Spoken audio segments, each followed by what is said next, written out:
आप देख रहे हैं मुद्दा और मैं हूं आपके साथ नेहा दुबे। केंद्र सरकार ने रैपिड टेस्ट पर देश भर में 2 दिन के लिए रोक लगा दी है। राजस्थान सरकार के रैपिड टेस्ट के नतीजों पर गंभीर सवाल उठने के बाद रोक लगाई गई है।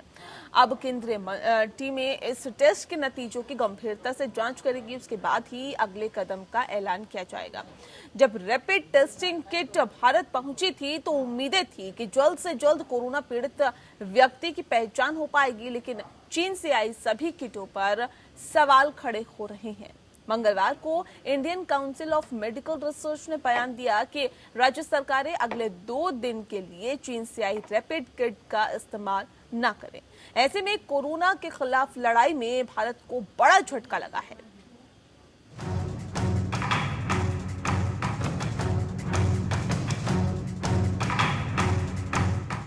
कोरोना संकट के बीच चीन से आई रैपिड टेस्टिंग किट को लेकर बुरी खबर है।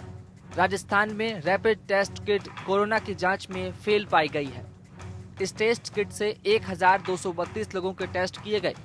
इसमें से सिर्फ 2 के पॉजिटिव होने का संकेत मिला। यही नहीं, टेस्ट किट के परिणाम की सटीकता परखने के लिए इससे कई संक्रमितों की जांच की गई, लेकिन वो भी इस टेस्ट में नेगेटिव पाए गए। ऐसे में किट के परिणाम की गुणवत्ता के बारे में ICMR को जानकारी दी गई, जिसके बाद केंद्र सरकार ने रैपिड टेस्ट किट पर देश भर में 2 दिन के लिए रोक लगा दी। एंटीबॉडी रैपिड किट से टेस्टिंग की शुरुआत करने वाला राजस्थान पहला राज्य है। उधर उत्तर प्रदेश में भी अब इस किट के इस्तेमाल पर अगले आदेश तक रोक लगा दी गई है। यहाँ हॉटस्पॉट बने क्षेत्रों में इस किट के जरिए जाँच की जा रही थी। उत्तर प्रदेश के नोएडा में बने हॉटस्पॉट में 100 संदिग्ध लोगों का टेस्ट इस किट के जरिए किया गया था, जिनकी सभी की रिपोर्ट नेगेटिव आई है। 133 करोड़ की आबादी वाले हिंदुस्तान में कोरोना जांच के लिए रैपिड टेस्ट को गेम चेंजर माना जा रहा, लेकिन टेस्ट नतीजों पर सवाल उठने के बाद स्वास्थ्य मंत्रालय और ICMR की मुश्किलें बढ़ गई हैं। अब केंद्रीय टीमें इस टेस्ट के नतीजों की गंभीरता से जांच करेगी, उसके बाद ही अगले कदम का ऐलान किया जाएगा। अभी तक देश के तमाम राज्यों में लाखों रैपिड टेस्ट किट बांटी जा चुकी है। दिल्ली को 42,000 किट दी गई है। राजस्थान के पास भी 10,000 किट पहुँच चुकी है। उत्तर प्रदेश के पास 8,500 रैपिड टेस्टिंग किट है। पंजाब को 10,000 और गुजरात को 24,000 किट भेजी गई है। दिल्ली में आज की डेट में 2156 पॉजिटिव पेशेंट हैं, जिसमें 75 पेशेंट कल जुड़े हैं और 611 पेशेंट ठीक हो चुके हैं। 28% ठीक हो चुके हैं लोग। अभी जो बचे हुए लोग हैं 1498, 72% लोग अभी एक्टिवली, जिसे कह सकते हैं, एक्टिव हैं। और जो जितने पेशेंट हैं उसमें से 27 पेशेंट ICU में और 5 वेंटिलेटर। इस बीच हरियाणा सरकार ने चीनी कंपनी को दिए 1 लाख रैपिड किट के ऑर्डर को रद्द कर दिया है और अब इसे साउथ कोरिया की कंपनी से लेने का फैसला किया है। जहां चीन से आई रैपिड टेस्टिंग किट की क्वालिटी पर सवाल उठाए जा रहे हैं, तो वहीं हरियाणा सरकार का कहना है कि ऐसी एक किट की कीमत 780 रुपए पड़ रही है। ये कीमत हरियाणा के ही मानेसर में मौजूद साउथ कोरियाई कंपनी की ब्रांच से लगभग दोगुनी है। साउथ कोरियाई कंपनी सिर्फ 380 रुपए प्रति किट के हिसाब से दे रही है। ऐसे में अब इसी कंपनी से किट मंगाने का फैसला हुआ है, जिसकी वजह से राज्य सरकार की कुल 4 करोड़ रुपए बचेंगे। साउथ कोरियाई कंपनी के द्वारा बनाई जा रही रैपिड किट को ICMR से मंजूरी मिल चुकी है। कंपनी का दावा है कि वह 1 महीने में 10 मिलियन किट बना सकती है। हरियाणा सरकार ने राज्य में बड़ी संख्या में कोरोना वायरस का टेस्ट करवाने का फैसला लिया है। उधर टेस्टिंग किट पर उठ रहे सवालों के बीच चीन की ओर से सफाई आई है। भारत में चीनी दूतावास के प्रवक्ता ने बुधवार को कहा कि चीन द्वारा निर्यात किए गए चिकित्सा उत्पादों की गुणवत्ता को बहुत महत्व देता है। संबंधित भारतीय एजेंसी के साथ हम संपर्क में हैं और आवश्यक मदद की जाएगी। चीनी दूतावास की ओर से कहा गया कि भारत के द्वारा उठाई जा रही शिकायतों पर वह समाधान करने के लिए तैयार है। रैपिड टेस्ट के लिए उंगली से खून की 1-2 बूंदें निकाली जाती हैं, फिर किट में डालकर एंटीबॉडी टेस्ट किया जाता है। अगर इंसान के शरीर में कोरोना या किसी और वायरस का इन्फेक्शन है तो एंटीबॉडी टेस्ट पॉजिटिव आता है। हालांकि उस व्यक्ति को कोरोना का ही इन्फेक्शन है, इसके लिए फिर आगे टेस्ट करने की जरूरत पड़ती है। इसे रैपिड टेस्ट इसलिए कहा जाता है क्योंकि इसके नतीजे 15 से 20 मिनट में आ जाते हैं। Bureau report.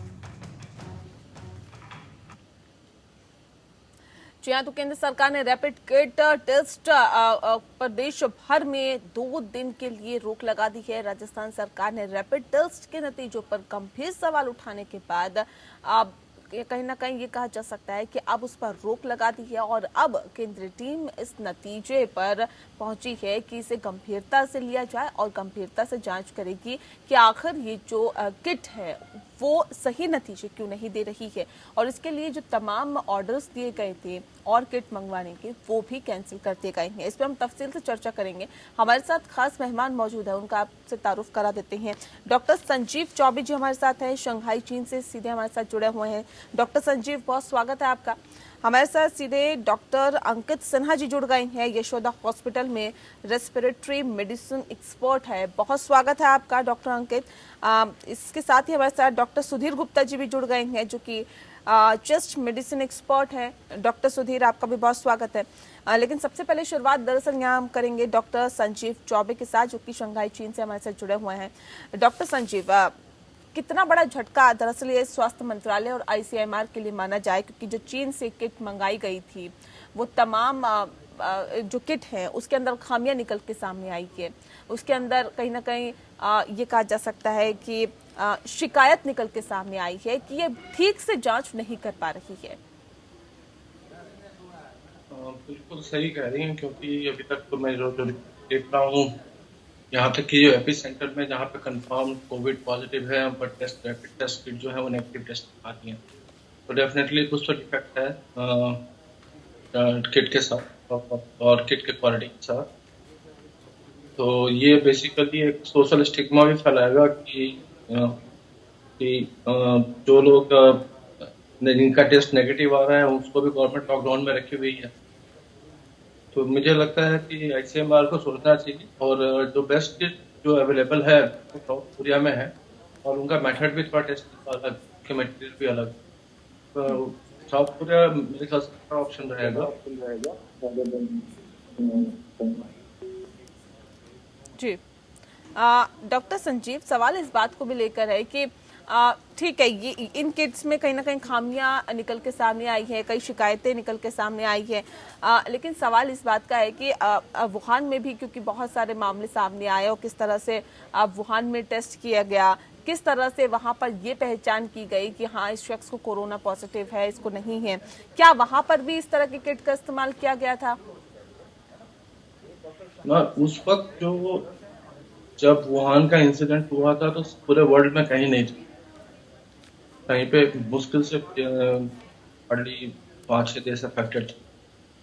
और वुहान में जो सेंटर था, एपी सेंटर था, वहाँ पे नंबर ऑफ केसेस ऑलरेडी 62,000। तो जब वुहान और चाइना कम्प्लीटली इस लॉकडाउन से इससे बाहर आया, तो फिर इनका डिमांड जो है बाहर के कंट्री की किया कि हमें किट चाहिए। इन्होंने बल्क प्रोडक्शन की, तो उसमें मैंने पहले भी कहा कि क्वालिटी चेक होना जरूरी है, क्योंकि ये बल्क में प्रोडक्शन हो रहा है, इतना टाइम नहीं मिल पा रहा है कि क्वालिटी चेक जो किट उन्होंने बनाया है वेदर इट इज इफेक्टिव और।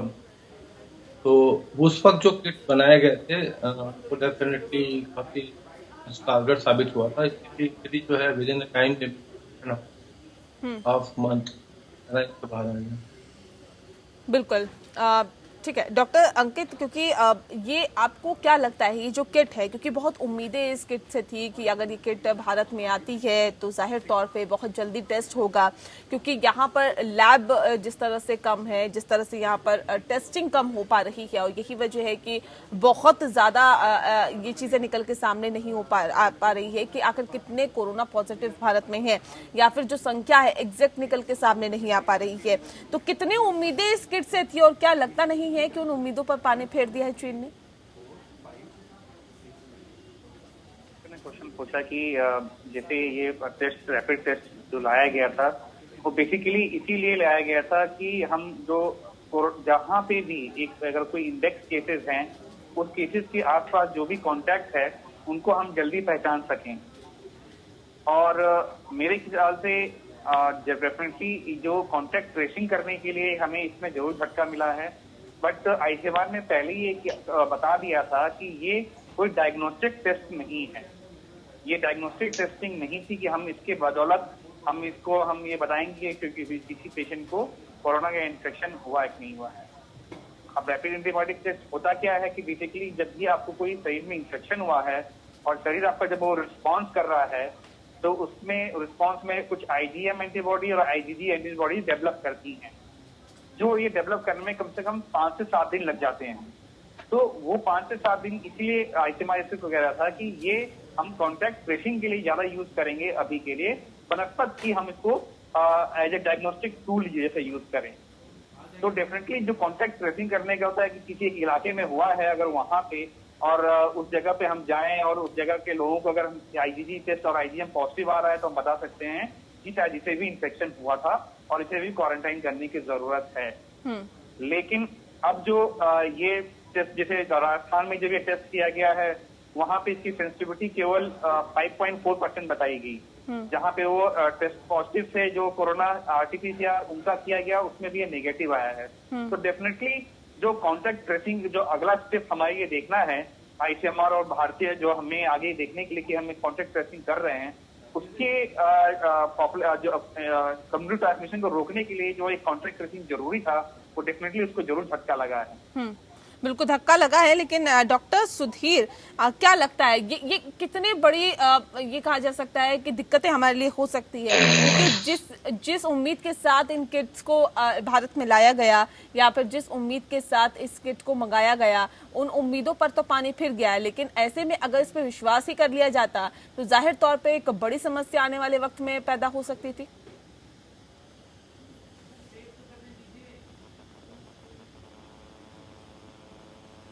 डॉक्टर सुधीर सुन पा रहे हैं आप हमें?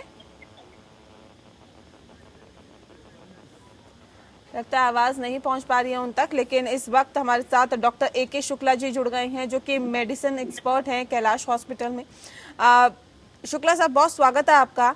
डॉक्टर AK शुक्ला, आपसे मेरा एक सीधा सा सवाल है, क्योंकि जिस तरह से हम इन किट्स की बात कर रहे हैं जो कि चीन से मंगाई गई थी और उम्मीद थी कि जल्द ही ये किट आएगी तो ये तय हो पाएगा कि आखिर कितने लोग कोरोना संक्रमित है या फिर किन किन के शरीर में कहीं ना कहीं जो कोरोना संक्रमण का फैलाव लगातार हो रहा है, कुछ सिम्टम्स उसके मिल पाएंगे। लेकिन ऐसे में जिस तरह से ये जो किट आई है उस पर सवाल उठने शुरू हो गए हैं। ये जो किट है वो कहीं ना कहीं सवालों के घेरे में है। तो क्या नहीं लगता कि अगर इन किट के आधार पर ही अगर आगे जांच को और ज्यादा बढ़ाया जाता, ये तो चलिए जांच करके देख लिया कि जो कोरोना पॉजिटिव है उसका भी जांच कर लिया और जो नहीं है उसका भी जांच कर लिया, तो पता चल गया कि इस किट में खामियां हैं। लेकिन अगर ऐसा नहीं किया होता तो क्या नहीं लगता कि आने वाले वक्त में हमारे लिए और ज्यादा दिक्कतें बढ़ सकती थी?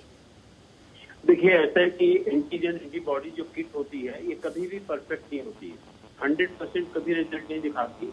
ये 60 to 70% एट द मैक्सिमम दिखाती है, दैट टू अगर एक हफ्ते बाद ये टेस्ट किया जाए तो। लेकिन वो भी जरूरी नहीं है कि सब में हो, क्योंकि ये जो वायरस है हमारा कोरोना वायरस, ये प्लियोमार्फिक वायरस है। ये इतने जल्दी एंटीबॉडीज बनने नहीं देता है।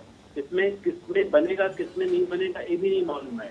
तो हम खाली किट को ही ब्लेम नहीं कर सकते हैं, क्योंकि किट में एक लिमिट होती है उसकी सेंसिटिविटी की।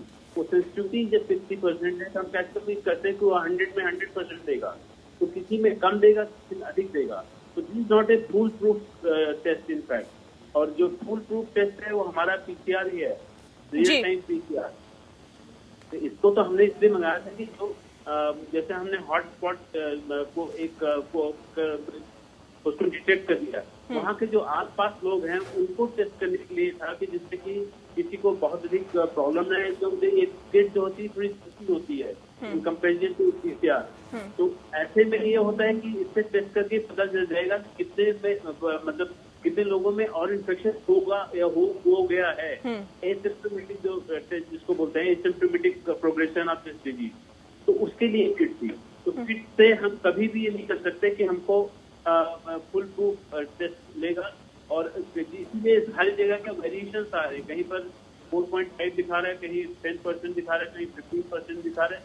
तो this is not a figure, it was already there and everywhere it is the same way. America में इस को हम नहीं यूज कर रहे हैं, दिस इज द रीजन। ठीक है डॉक्टर संजीव, कितना इत्तेफाक रखते हैं आप शुक्ला जी की बातों से, क्योंकि डॉक्टर शुक्ला का कहना है कि 100% रिजल्ट मिलने की उम्मीद इसमें नहीं होती है, इसमें आप 60% ही उम्मीद कर सकते हैं कि जो रिजल्ट है आपका वो सही आएगा।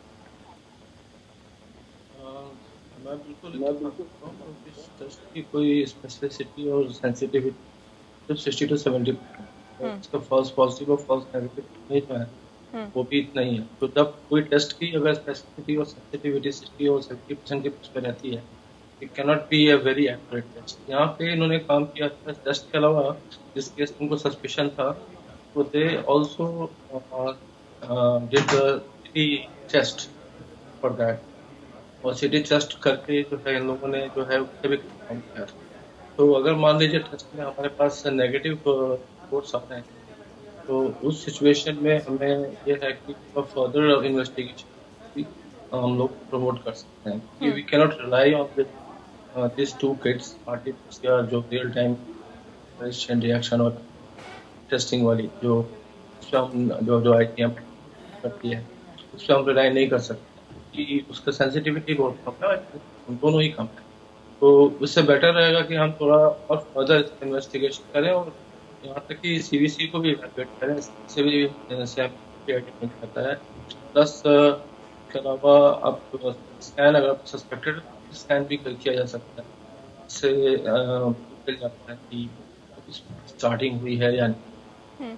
सिर्फ टेस्ट पर रिलाई हम नहीं कर। ठीक है, डॉक्टर सुधीर गुप्ता, सवाल इस बात को लेकर है मेरा कि लगातार टेस्टिंग पर सवाल उठ रहे हैं, टेस्टिंग कम हो रही है, ये कहीं ना कहीं घातक है, क्योंकि अगर आपको कोरोना को वाकई मात देनी है तो टेस्टिंग को बढ़ाना बहुत जरूरी है। रैपिड टेस्ट जिसका जिक्र बार बार किया जा रहा था और एक उम्मीद थी कि रैपिड टेस्ट अगर आएगा तो कम से कम कुछ % ये साफ हो पाएगा कि हाँ इस शख्स के अंदर ऐसा संक्रमण फैल रहा है या नहीं फैल रहा है, या फिर बढ़ रहा है या नहीं बढ़ रहा है। लेकिन उन किट्स पर भी अब रोक लग गई है, अब उससे टेस्ट नहीं होगा। ऐसे में क्या लगता है, कोरोना को अगर मात देना है तो अब क्या कदम उठाने की जरूरत है? इस समय कोरोना को मात देने के लिए 2 स्ट्रेटजी अपनाई जा रही हैं। जो इसमें मेन स्ट्रेटजी है वो है टेस्ट। जितना हो सकता है हम उतना मैक्सिमम टेस्ट करें। लेकिन अभी जैसे रैपिड टेस्ट किट की बात हो रही है, रैपिड टेस्ट किट कुछ समय के बाद हमें पेशेंट का पॉजिटिव होने का बताती है, और ये भी कुछ जरूरी नहीं है कि सभी पेशेंट के बारे में हमें ये जानकारी दे।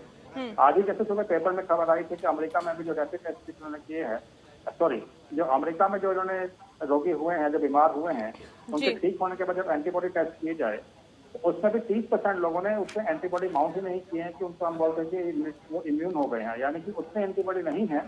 तो इसका मतलब मैं ये भी निकाल सकता हूँ कि शायद उसमें एंटीबॉडी ना हो जो टेस्ट किट में पॉजिटिव आए।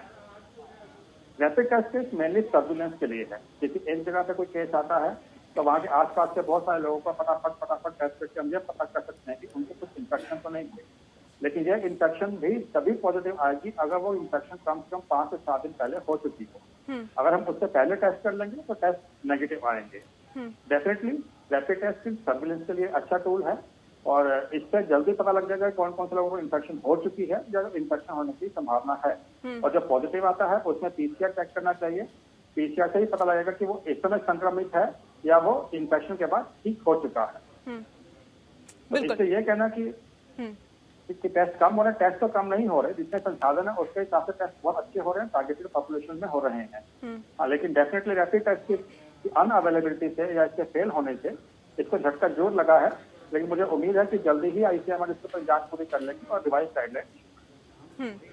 ठीक है, डॉक्टर अंकित, क्या इस बात से आप भी इत्तेफाक रखते हैं कि रैपिड टेस्ट के जरिए अगर संक्रमण ज्यादा थोड़ा सा फैला है तब जाके उसमें पॉजिटिव आएगा, अगर शुरुआती 1 या 2 दिन में अगर आप टेस्ट करते हैं अगर तो नेगेटिव आएगा, और उससे इतनी ही उम्मीद की जा सकती है, इससे ज्यादा नहीं, जो रैपिड किट मंगाई गई है?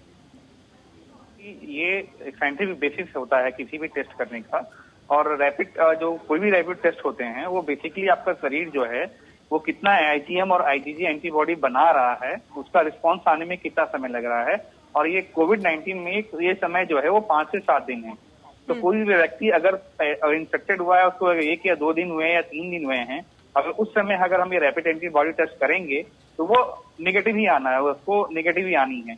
तो इसीलिए ये जो टेस्ट है ये डायग्नोस्टिक टूल नहीं है। ये मैंने पहले भी कहा है कि ये किसी व्यक्ति को ये बताने के लिए नहीं है कि इस व्यक्ति को कोरोना वायरस का लिए हम अगर डायग्नोज करना है तो डायग्नोसिस के लिए नहीं है। बेसिकली ये एक एपिडेमियोलॉजिकल टूल बोलते हैं हम, कि हम इसमें ये जान सकते हैं कि किसी एक केस को के आसपास जो कोई है तो हम वो जल्दी से पहचान सकते हैं कि उनको आया है कि नहीं आया है। अगर उनमें आया है, उनमें आईजीएम एंटीबॉडीज आ गए हैं या आईजीजी एंटीबॉडीज आ गए हैं, तो हमें ये मालूम चल जाएगा कि इनमें इन्फेक्शन हो चुका है।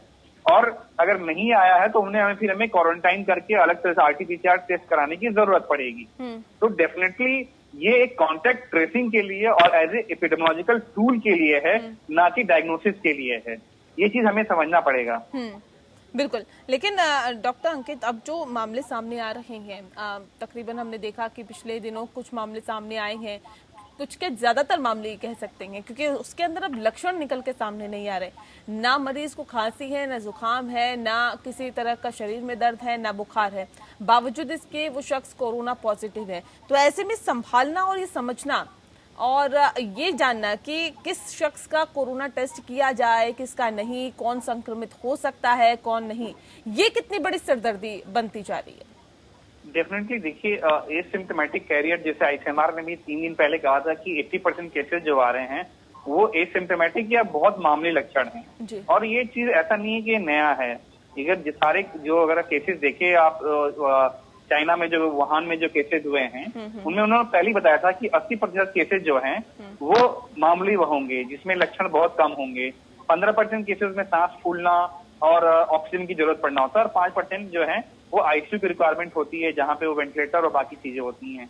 तो वो 80% केसेस जनरली बहुत ही मामूली, जहां पे हम अगर बहुत ध्यान ना दें तो शायद हम पता भी ना कर पाए उनमें भी। लेकिन देखिए, कोई भी अगर कोरोना वायरस तभी अभी कम्युनिटी ट्रांसमिशन हर जगह तो हुआ नहीं है, तो कहीं ना कहीं जो आपका कॉन्टैक्ट हिस्ट्री बहुत इंपॉर्टेंट हो जाती है कि अगर किसी भी एक सोसाइटी में एक व्यक्ति अगर पॉजिटिव आया है और उसके बाद में आपको हम देखा जा हो सकता है आप उसके साथ मिले हों या आपने जो लिफ्ट यूज किया है उसको यूज किया हुआ हो, तो उस समय डेफिनेटली हो सकता है कोई न कोई एक सोर्स जरूर रहा होगा, वो एक इंडेक्स केस जरूर रहा होगा जिसके संपर्क में आप आए होंगे और वहीं से आपको कोरोना वायरस हुआ है। ऐसा तो है नहीं कि ये बिल्कुल बैठे बैठे हवा के थ्रू आपके पास आ जाएगा। तो डेफिनेटली कोई ना कोई कॉन्टैक्ट जरूर रहा होगा, और इसीलिए जानना बहुत जरूरी है कि कॉन्टैक्ट हिस्ट्री जो है कि हमारे आसपास कोई भी अगर ऐसा लक्षण का है या किसी का पॉजिटिव आया है तो हमें वो जरूर उनके आसपास के कॉन्टैक्ट को ढूंढना भी बहुत जरूरी है। बिल्कुल, क्योंकि वो लोग जो हैं एसिम्प्टोमेटिक हो सकते हैं। हाँ, ठीक है। डॉक्टर संजीव, आपसे मेरा एक सवाल है कि क्या ये शुरुआती दौर होता है जब लक्षण नहीं निकल के सामने आते हैं, क्योंकि 14 दिन के अंदर कहते हैं लक्षण दिखने लग जाते हैं, क्या ये शुरुआती दौर होता है कि तकरीबन 1 हफ्ते का वक्त होता है कि जब लक्षण निकल के सामने नहीं आते लेकिन वो शख्स कोरोना संक्रमित हो जाता है और धीरे धीरे करके लक्षण सामने आते हैं, और लक्षण सामने आना ये कितना जरूरी होता है कोरोना में? कोई जरूरी नहीं है कि लक्षण आपको दिखे ही, लगता है मामूली सर्दी की तरह जिसकी अच्छी स्ट्रॉन्ग इम्यूनिटी है। आप सबका के देख लीजिए, इसमें जितने लोग सिक रहे हैं सारे ओल्ड एज के लोग, और प्लस कुछ बहुत अच्छी बीमारियां हैं, तो वो लोग ज्यादा है। दूसरी बात, आपकी जो लक्षण की बात करते हैं, ये डॉक्टर साहब ने भी बताया, डॉक्टर अंकित ने बताया कि ये 14 जो 7 डे जो है इसका डॉक्टर संजीव, आपकी आवाज हम तक ठीक से नहीं पहुंच पा रही है और एक बार फिर से आपसे संपर्क साधने की हम कोशिश करेंगे। राजस्थान सरकार ने रैपिड टेस्ट के नतीजों पर गंभीर सवाल उठाने के बाद रोक लगाई है।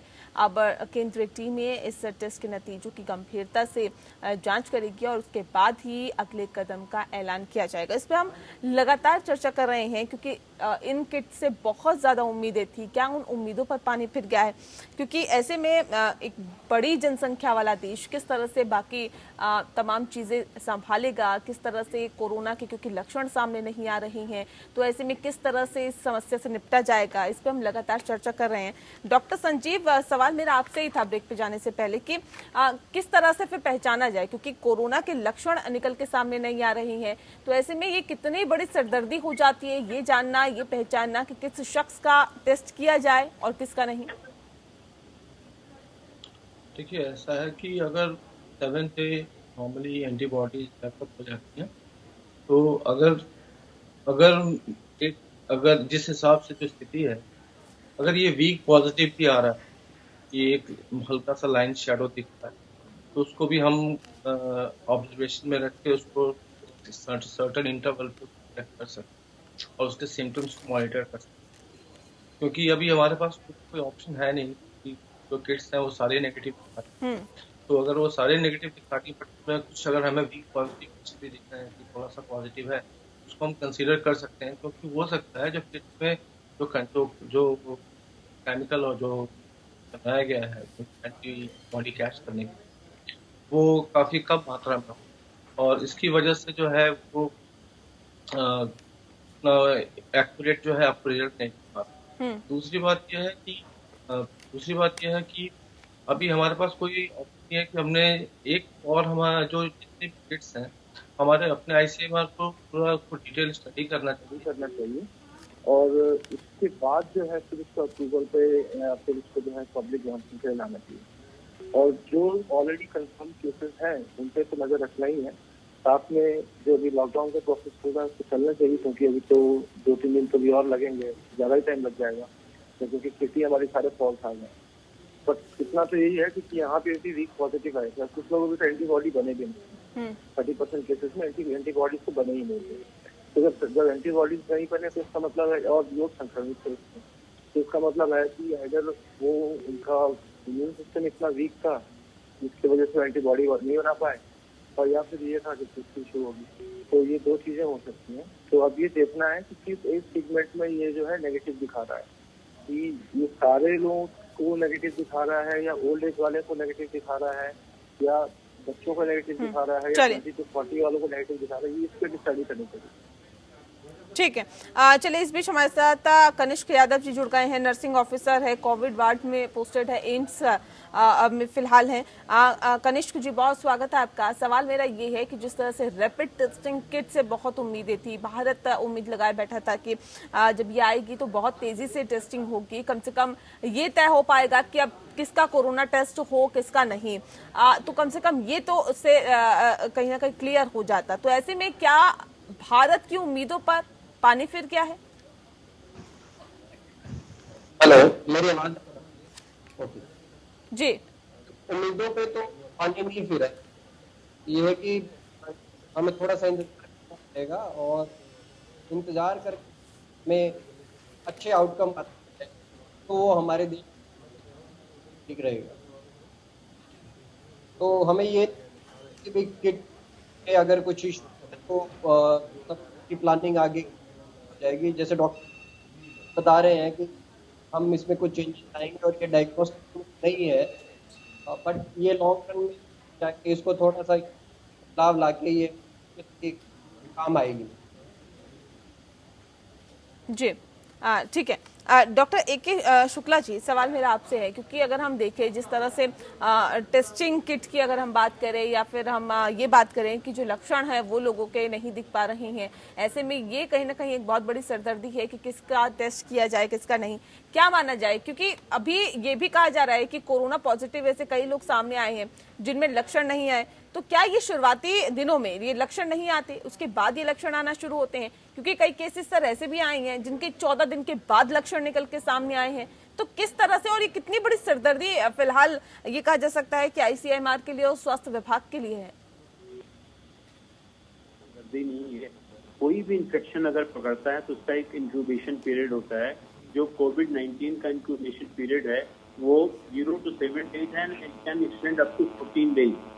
तो 14 दिन के अंदर में कुछ सिम्टम्स आते हैं और कोई जरूरी नहीं कि सभी सिम्टम्स हैं, इसके सिम्टम्स बहुत सारे हैं, जैसे फीवर हो गया, राइनोरिया हो गया, नाक से पानी गिरना, जुकाम हो गया, गले में दर्द हो गया, हेडेक हो गया, बॉडी हो गया, तो ये बहुत सारे सिम्टम्स हैं। तो साथ में इसके साथ में फिर अगर बढ़ता है तब इसमें ब्रेथलेसनेस की प्रॉब्लम आती है, फिर चेस्ट में इन्फेक्शन होता है, किडनी इन्फेक्शन होता है, तो बहुत सारी ग्रेडेड इन्फेक्शन हैं तो मतलब जो आ सकते हैं। तो एसिम्प्टोमेटिक में कुछ न कुछ जरूर होता है, उनको बॉडी एक माइल्ड फीवर जरूर होता होगा, तो जनरली ये होता है कि हम उसको इग्नोर कर देते हैं, इग्नोरेंस की वजह से ये प्रॉब्लम आ रही है। तो लेकिन यह है कि इससे उसमें जो टेस्टिंग हम कर रहे हैं, तो टेस्टिंग का मतलब ये नहीं हुआ कि सब में पॉजिटिव आ ही जाएगा 14 दिन के अंदर में। बॉडी कभी इम्यूनिटी होती है, बॉडी कितना रिस्पॉन्ड करती है आईजीजी आईजीएम को, ये समय बताएगा। उसके पहले ये कहना बड़ा मुश्किल होता है कि आईजीएम डेवलप करेगा, आईजीजी डेवलप करेगा। आईजीएम का मतलब होता है कि जो एक्यूट इन्फेक्शन होता है, और जैसे पुराना हो जाएगा आईजीजी पॉजिटिव आने लगता है। तो ये इस किट में कोई मतलब कमी नहीं है, इसको हम गलत तरीके से इंटरप्रेट कर रहे हैं और गलत तरीके से हम यूज करने की कोशिश कर रहे हैं। किट ठीक है, इन फ्यूचर यही किट हमारे काम आएगी, तो किट को डिस्कार्ड नहीं करना है, इट शुड बी यूज। इसमें और मॉडिफिकेशन की जरूरत है, जैसे जैसे टाइम गुजरेगा और टाइम निकलेगा तो हम उसको अच्छी तरह से बना सकते हैं, उसको यूज कर सकते हैं। ठीक है। एक सवाल मेरा यहाँ पर सुधीर जी आपसे है। डॉक्टर सुधीर, मुझे ये बताने की कोशिश करें, क्योंकि भारत की अगर हम बात करें, बाकी देशों की तुलना में भारत में जो कोरोना पॉजिटिव पाए गए हैं वो 80% रिकवर हो रही हैं, तो इसके पीछे आप क्या वजह मानते हैं? क्योंकि इससे पहले हमने देखा कि हाइड्रोक्सी क्लोरोक्विन की अगर हम बात करें तो किस तरह से उसकी डिमांड बढ़ी, तमाम और देश भी उसकी डिमांड करने लगे।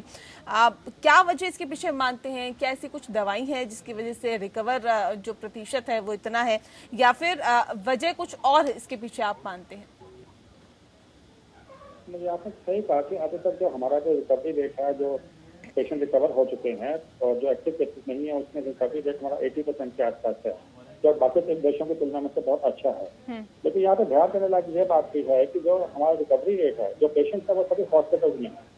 बाकी देशों में जो महामारी आई इतनी तेजी से आई कि लोग हॉस्पिटल तक नहीं पहुंच पाए। अगर हॉस्पिटल पहुंच भी पाए तो हॉस्पिटल को बेड्स नहीं मिले। यानी कि आप ये कह सकते हैं कि बहुत सारे पेशेंट ऐसे थे जिनको मेडिकल ट्रीटमेंट नहीं मिली, और मेडिकल ट्रीटमेंट अभाव में यह निश्चित है कि जो रिकवरी रेट है वो कम हो जाएगा।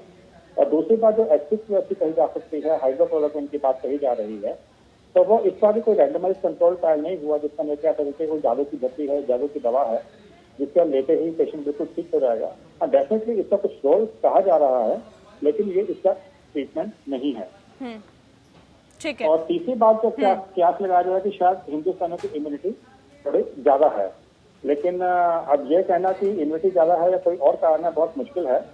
मेरे ख्याल से जो मेरे अनुसार जो मेरा एनालिसिस कहता है वो ये है कि हिंदुस्तान में इस समय रिकवरी रेट इससे भी ज्यादा है क्योंकि ज्यादातर पेशेंट हॉस्पिटल में है, उनको प्रॉपर ट्रीटमेंट मिल रहा है, जबकि बाकी जहाँ महामारी आई वहाँ हॉस्पिटल में इतनी जगह ही नहीं थी कि सबको अकोमोडेट किया जाता। जी ठीक है। डॉक्टर अंकित, क्या लगता है आपको कि इस तरह की किट जो कि भारत ने मंगाई है, क्योंकि हरियाणा सरकार ने भी चीनी कंपनी को 1 लाख रैपिड किट के ऑर्डर दिए थे जो रद्द कर दिए गए हैं, क्या इस तरह की किट मंगवाने की जरूरत है आगे, या इनका फायदा होगा? क्योंकि अभी जो रिजल्ट निकल के सामने आया है वो संतुष्ट नहीं करता। देखिए, ये मैंने आपको सबसे प्रोग्राम में यही बता रहा हूँ कि ये जो किट जो है वो आपको डायग्नोस्टिक के जैसे यूज नहीं करना है। ये बेसिकली हमें एक एज ए एपिडेमियोलॉजिकल टूल या कॉन्टैक्ट ट्रेसिंग के लिए यूज करना है।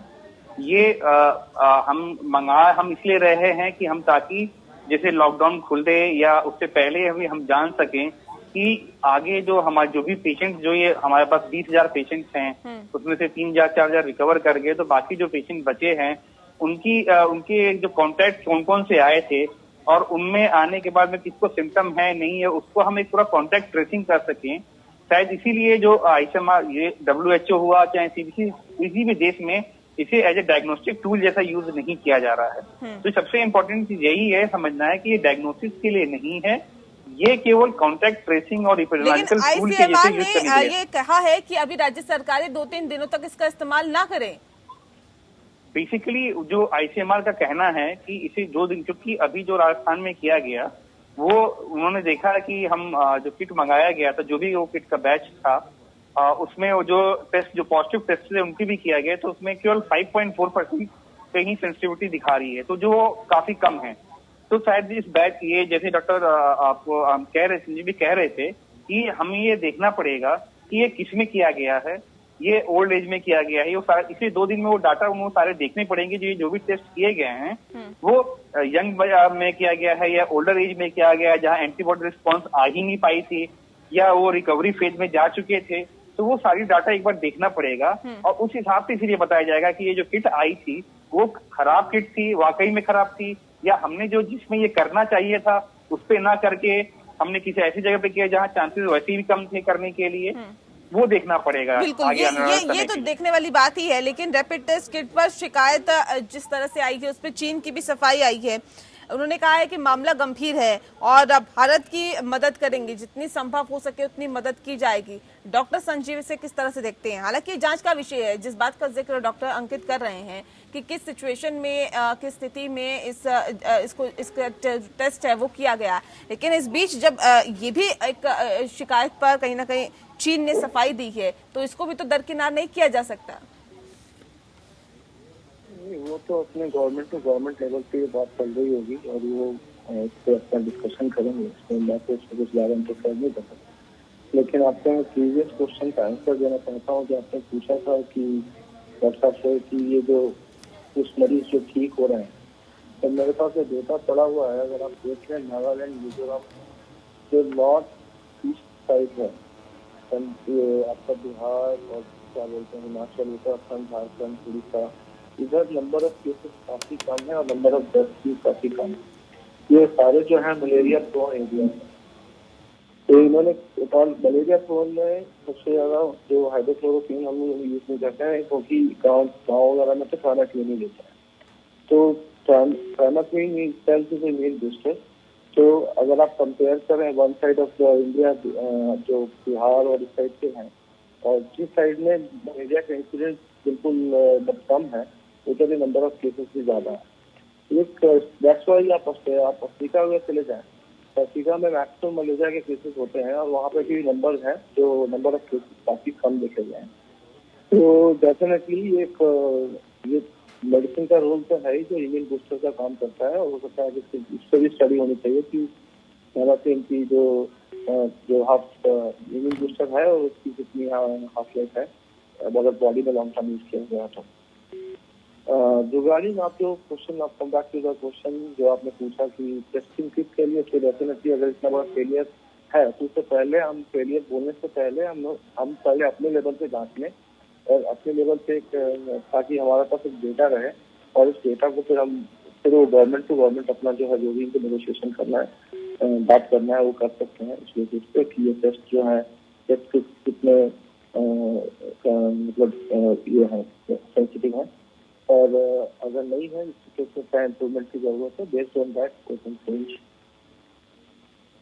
जी लेकिन एक सवाल ये भी है कि क्योंकि चीन में भी काफी अच्छा प्रतिशत रहा है जो चीजें निकल के सामने आई है, वहां पे ऐसे क्या कुछ दवाइयां दी गई या किस तरह का ट्रीटमेंट किया गया कि लोग जल्दी रिकवर हो जाएं? देखिए यहाँ तो जैसे अभी हर दिन आपको कुछ नया मिलता है, तो सबसे पहले हाइड्रोक्सीक्लोरोक्विन सल्फेट, क्योंकि यहाँ पैराफिन नहीं मिलता, तो हाइड्रोक्सीक्लोरोक्विन सल्फेट से ही मैंने स्टार्ट किया था। बाद में फिर उन्होंने आपको एंटी HIV मेडिसिन को भी ट्राई किया था, उसके बाद फिर एंटी मलेरियल भी ट्राई किया था, और उसके बाद जो एबोला के टाइम पे जो मेडिसिन चल रही थी, वर्ल्ड चल रहा था कैस्मिड, उसको फिर ट्रायल में आके फेल हो गया था। तो उन्होंने फिर से जस्ट ट्रायल के लिए इसको यूज किया और वो काम कर दिया। तो से आप कह सकते हैं कि ये कॉकटेल थेरेपी है जिससे पेशेंट रिस्पॉन्ड करते हैं, because they try all the way, क्योंकि अभी तो हम लोग इससे भी जूझ ही रहे हैं, अभी तो बाहर नहीं आया है, पर इतना टाइम नहीं है कि कोई बैक टेस्ट से मेडिसिन रिसर्च करे। काम अपनी जगह पे चल रहा है, that's a separate thing, but as today date कोई पर्टिकुलर मेडिसिन नहीं है जिससे हम इसको कंफर्म कर लें कि ट्रीटमेंट हो सकता है। बिल्कुल। Doctor A K. शुक्ला, क्या माना जाएगी, लंबी लड़ाई है और इस लंबी लड़ाई में जाहिर तौर पे टेस्टिंग की बहुत ज़रूरत होगी और ऐसे किट्स की बहुत इम्पोर्टेंट है, बहुत महत्वपूर्णता है, क्योंकि आने वाले वक्त में जैसे भले ही 100% रिजल्ट ना मिले, लेकिन अगर 60% भी रिजल्ट मिलता है तो उसके बाद अगर कोरोना का टेस्ट होता है तो कम से कम ये तय हो जाता है कि किसका टेस्ट होना चाहिए, किसका नहीं होना चाहिए। तो कम से कम एक उम्मीद इससे बनती है। क्या मानते हैं आप इस बात को?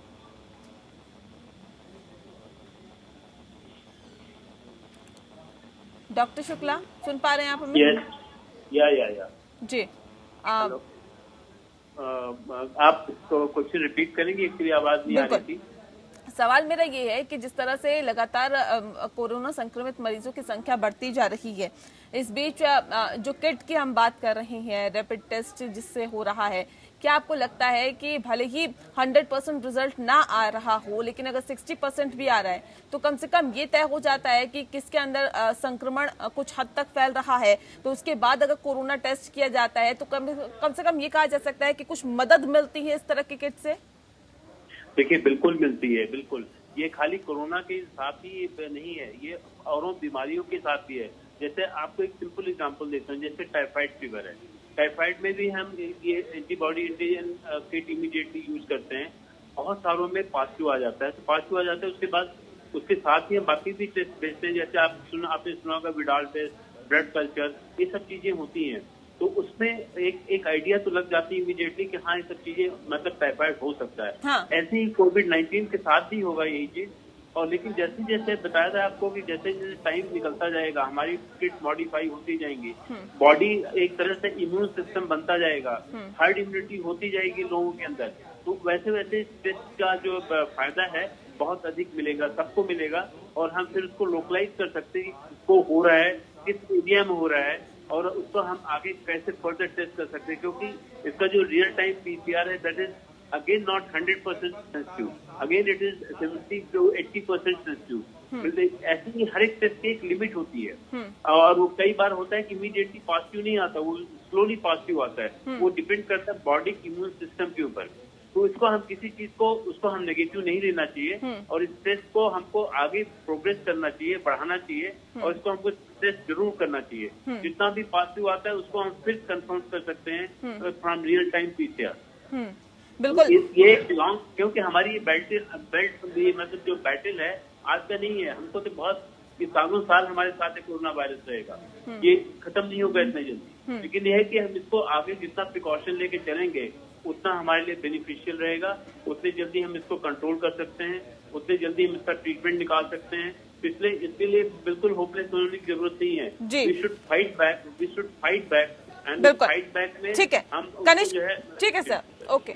लेकिन कनिष्क यादव जी, सवाल मेरा आपसे, जैसा कि अभी डॉक्टर शुक्ला ने कहा कि ये जो लड़ाई है एक लंबी लड़ाई है, भले ही ये किट में खामियां पाई गई हो, लेकिन अगर ये किट सही आती तो क्या मानते हैं कि आने वाले वक्त में कहीं ना कहीं मदद मिलती और कोरोना को कंट्रोल करने में ये बहुत मददगार साबित हो सकती थी? हाँ, नहीं बिल्कुल, मैं आपको बता रहा हूँ कि इसमें बिल्कुल मदद जी। कनिष्क जी से सवाल है मेरा। कनिष्क जी। बस सबसे पहले तो मैं यही बोलना चाहूंगा कि जो कोरोना से जो लड़ाई है वो बड़ी लंबी चलने वाली है। तो हमारे जितने भी तमाम दर्शक हैं जो मुझे देख रहे हैं, तो वो ये चीज समझ लें कि ये एक दिन में या एक महीने में ये लड़ाई जीतने वाली नहीं है, काफी महीने चलने वाली लड़ाई है। जी जी। तो बाकी जो है किट में क्या अभी धीरे धीरे चेंजेस होते जाएंगे, तो उसको पॉजिटिवली लेना चाहिए, बिकॉज हर कुछ नया है अभी हमारे सामने, और अभी बहुत सारी चीजें मॉडिफाई होंगी बहुत, क्योंकि अभी हमें टाइम भी नहीं मिला किसी चीज को पूरा रिसर्च करने का। तो डे बाय डे जैसे मूव करेंगे हम पॉजिटिव आउटकम की तरफ बढ़ते जाएंगे। अगर कोई चीज नेगेटिव भी निकलती है हम उसको करेक्ट करेंगे। बिल्कुल। तो लेकिन ये जो रैपिड टेस्टिंग है, ये किस तरह से इसका टेस्ट किया जाता है, ये भी हमारे दर्शकों को तफसील से बताएं। जो है बेसिकली थ्रोट स्वाब और नेजल स्वाब का जो है सैंपल लिया जा रहा है अलग अलग कम्युनिटी जहाँ हॉट वहाँ पे जाके।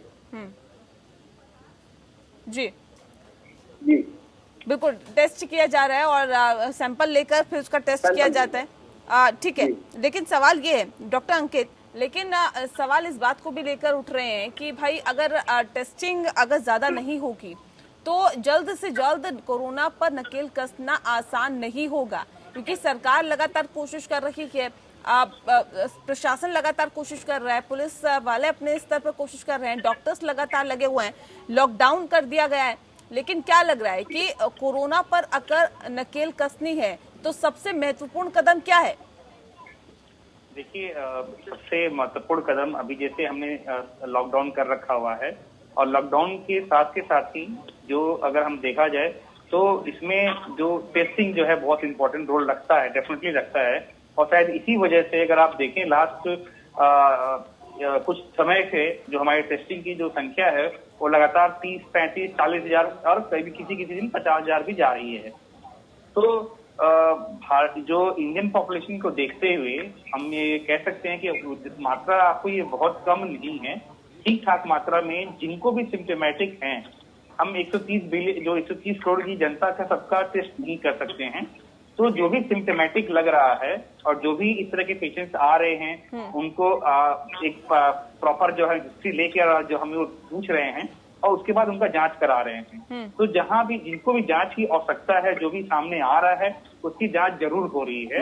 लेकिन और सर, इसलिए सर एक सेकंड अंकित जी, डॉक्टर अंकित, सवाल मेरा ये है कि आप जैसे अंदेशे के आधार पर या फिर जिस पे आशंका होती है उसको आप क्वारंटीन कर देते हैं।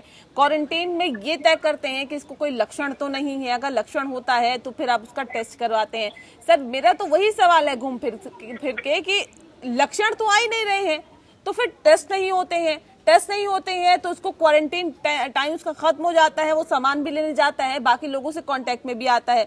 अगर वो कोरोना पॉजिटिव है तो 4 लोगों में फैलाता भी है। तो सर इस पर नकेल कसना ये कितना मुश्किल हो जाएगा कि अगर लक्षण नहीं आ रहे हैं तब? देखिए, लक्षण जो आपको एसिम्प्टोमेटिक कहा जा रहा है उसमें यही है कि ऐसा नहीं है कि बिल्कुल जो सारे लक्षण जो नाम बताया कि गला दर्द, जुकाम सारे हों। एक न एक लक्षण जो बहुत मामूली तरीके से हो सकता है। इसीलिए जो आपको मैंने कहा कि हमें उसका कांटेक्ट जो है इम्पोर्टेंट बहुत रहेगा, कि अभी हमारा ये जानना बहुत जरूरी है कि किसी एक कम्युनिटी में अगर वो केस हुआ है तो वो केस कहीं न कहीं से उसके संपर्क में जो भी लोग आए हैं, जो कांटेक्ट ट्रेसिंग हम कर रहे हैं, वो सबसे ज्यादा जरूरी है। क्योंकि ये देखिए हवा से नहीं फैलता है, ये ड्रॉपलेट इन्फेक्शन जो होते हैं, फोमाइट जो होते हैं, उनके थ्रू जा रहा है। तो ये तभी होगा कि आप कभी न कभी किसी एक संक्रमित व्यक्ति के संपर्क में आए हों, तभी आपको ये बीमारी होगी। तो इसीलिए अगर आपने किसी एक केस को पहचाना हुआ है, कोई एक इंडेक्स केस को पहचान लिया है, तो उसकी कॉन्टेक्ट ट्रेसिंग बहुत ज्यादा इंपॉर्टेंट मायने रखती है। और इसीलिए रैपिड टेस्ट का भी उपयोग उसी तरह के कॉन्टेक्ट ट्रेसिंग में ही किया जा रहा था। अभी जो ICMR ने जो दिया था किट सारे स्टेट्स को, वो कॉन्टेक्ट ट्रेसिंग की जांच करने के लिए, क्योंकि हम RT-PCR सबका ना करें, जो हम एक इंडेक्स केसेस है और उनमें सिम्टम नहीं भी है और उनका IgG और IgM पॉजिटिव आ जा रहा है, तो हम ये समझ सकते हैं ये भी व्यक्ति संक्रमित है। तो इसीलिए संक्रमित व्यक्ति को जानने के लिए किसी के इंडेक्स टेस्ट से ये हम जांच कर रहे थे। जैसे आपने कहा कि अब लॉकडाउन अगर खत्म हो जाता है और तब ये आती है कि चीजें कि जब वो व्यक्ति को कोई सिम्टम नहीं है और वो तब जा रहा है। इसीलिए बहुत ज्यादा ये ध्यान रखिए है कि ये लड़ाई जो है वो अभी खत्म, ये 3 मई का मतलब ये नहीं है कि ये लड़ाई हमारी 3 मई को खत्म हो गई है, उसके बाद हम अपने सामान्य जीवन जो पहले जैसे बिता रहे थे उसी प्रकार से करें। नहीं, ये बिल्कुल नहीं होना चाहिए। सोशल डिस्टेंसिंग, हैंड हाइजीन, ये सारी चीजें जो कवायदें अभी कर रहे हैं हम सारे, वो उसी प्रकार से हमें कंटिन्यू रखना है। क्योंकि देखिए ये वायरस जो है, कम से कम जो आपको इस कम्युनिटी से जाने में, कम से कम अगर आप देखें किसी भी एपिडेमियोलॉजिकल उसको उठा के देखेंगे तो एक हर्ड इम्यूनिटी बनने में और उसको जाने में कम से कम 1 से 1.5 साल लगेगा। तो हमें उस टाइम तक ये सारी एक लंबी लड़ाई है और उसको आपको लड़नी पड़ेगी, एकजुटता के साथ लड़नी पड़ेगी, लेकिन सोशल डिस्टेंसिंग को मेंटेन करते हुए। एक सवाल मेरा डॉक्टर संजीव आपसे है, क्योंकि सर अगर राशन लेने के लिए भी, ये जरूरत का सामान लेने के लिए भी इंसान घर से बाहर निकलता है, भले ही 10 मिनट के लिए ही निकले, तो क्या नहीं लगता कि वो जान हथेली पे रख के बाहर निकल रहा है? क्योंकि अगर आप राशन भी ले रहे हैं, अगर आप सब्जी भी ले रहे हैं, अगर आप दूध भी ले रहे हैं, तो आपको नहीं पता कि वो दुकानदार, वो सब्जी वाला क्या कोरोना पॉजिटिव है या नेगेटिव है। सबसे पहले तो आप पहले सेल्फ प्रिकॉशन खुद दीजिए बाहर निकलने से पहले। और मैंने पहले ही बोला था कि अगर आप बाहर से जाते हैं, जिसको सब्जी खरीद के लाते हैं, आलू प्याज लाते हैं, अगर वो पॉलिथीन में है तो उसको पहले प्रॉपर सैनिटाइज कीजिए, उसका स्प्रे आता है और उसको 3 घंटे बाद इस्तेमाल कीजिए। तो that will be helpful to kill the virus. तो उससे ये अब रही बात, अगर आप प्रॉपर प्रोटेक्शन लेते हैं तो फिर आपको जो इन्फेक्शन के चांसेस हैं वो काफी कम हो जाते हैं। ऐसा नहीं है कि मास्क पहनने से इन्फेक्शन नहीं होता है, लेकिन चांसेस 20% रहता है कि हो सकता है, बट एटलीस्ट जो रिस्क है वो बहुत हद तक कम हो जाता है। बाकी डॉक्टर साहब ने बताया कि हैंड हाइजीन मेंटेन करना है, बाहर के चप्पल बाहर रखना है, घर के चप्पल अंदर वाले चप्पल आप बाहर अंदर के लिए भी यूज कीजिए, डिस्पोजेबल चप्पल आते हैं आजकल। और इस साथ में आप घर को तो भी एजुकेट कीजिए, तो बाहर जाना अगर जाना पड़े तो ये अभी तो प्रिवेंटिव मेजर ही हम ले सकते हैं। सच बिल्कुल ये नहीं है कि अच्छा वही बात आपने बोला कि जो आदमी बेच रहा है उसको अगर ट्रीटमेंट के लिए है भी, मान लीजिए उसको मान लेते हैं कि उसको है भी, तो उसके केस में है कि अगर आप प्रॉपर प्रिवेंशन लेके जाते हैं तो आपको होने का रिस्क काफी कम है, अगर आप प्रॉपरली हर चीज को हैंडल करें। जी कनिष्क, एक आखिरी सवाल आपसे है। कोविड-19 वार्ड में ही आप हैं और ऐसे में कितना चुनौती भरा ये काम है, आपको क्या लगता है? क्योंकि ऐसे मरीजों को देखना, जिससे अगर ये भी पता चल जाता है, कोई जान पहचान वाला अगर होता है, कोई रिश्तेदार होता है और उसको ये भी पता चल जाता है कि ये शख्स अगर कोरोना पॉजिटिव है, तो आपके रिश्तेदार, आपके सगे संबंधी आपसे दूरी बना लेते हैं, लेकिन आप लोग डटकर उन्हीं मरीजों का इलाज कर रहे हैं, तो कितना मुश्किल हो जाता है और ये कितना चुनौती भरा ये काम है। तो बहुत ही ज्यादा चुनौती भरा है, ना केवल जो मरीज के लिए, इवन हम उनकी जो हॉस्पिटल में जाके या कम्युनिटी लेवल पे अगर जाके अगर इतना भी बता दे कहीं या किसी दुकान पे भी जाके बता दे कि भाई मैं कोरोना वार्ड के अंदर पॉजिटिव हूँ, तो वो मुझे भी पॉजिटिव समझने लग जाते हैं और मुझे भी पूरा बायकॉट कर लेते हैं। और दूसरी तरफ अभी हेल्थ मिनिस्ट्री की तरफ से भी गाइडलाइन आ गई है कि वो हर जो मरीज अस्पताल के अंदर आ रहा है उसको पॉजिटिव मान के ही उसको ट्रीट करे। तो चैलेंजेस तो है, ऑब्वियसली है, और इसका सोल्यूशन एक ही है कि आप एक दूसरे को जो है पॉजिटिव ही समझें कि यही कोरोना का पेशेंट है और उससे पूरा डिस्टेंस बना के चलिए। बिकॉज अभी एसिम्टोमेटिक केस भी इतनी ज्यादा हो गए कि पता ही नहीं चल रहा कि कौन पॉजिटिव और कौन नेगेटिव है। हाँ, तो जो हमें पता है कि ये पेशेंट पॉजिटिव है या ये जो आदमी पॉजिटिव है, तो एक हमें पता होता है कि हाँ ठीक है, अब इसी माइंडसेट से काम करना है, हमारे पास प्रॉपर पीपी है, हम उसी तरीके से अप्रोच करते हैं।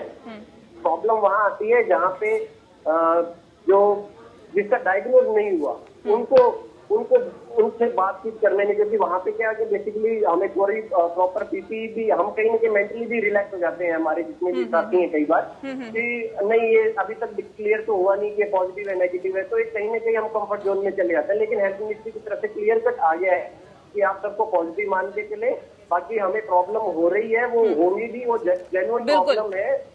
जी जी, चलिए बहुत शुक्रिया आप सभी मेहमानों का हमारे साथ इस खास चर्चा में शामिल होने के लिए। दरअसल यहाँ पर ये लंबी लड़ाई है, एकजुटता के साथ लड़नी है, लेकिन सोशल डिस्टेंसिंग को मेंटेन करते हुए, और बहुत यहाँ पर महत्वपूर्ण है कि आप लोगों से दूरी बना के रखें, सोशल डिस्टेंसिंग को मेंटेन रखें, क्योंकि जिस तरह से रैपिड टेस्टिंग में कहीं ना कहीं खामियां निकल के सामने आई है, बाकी जो टेस्ट है लगातार किए जा रहे हैं, लेकिन आपका खुद का एहतियात बरतना इस वक्त में सबसे ज्यादा महत्वपूर्ण है। लिहाजा एहतियात बरतिए, घर पे रहिए, सुरक्षित रहिए। इसी के साथ मुद्दा में इतना ही। नमस्कार।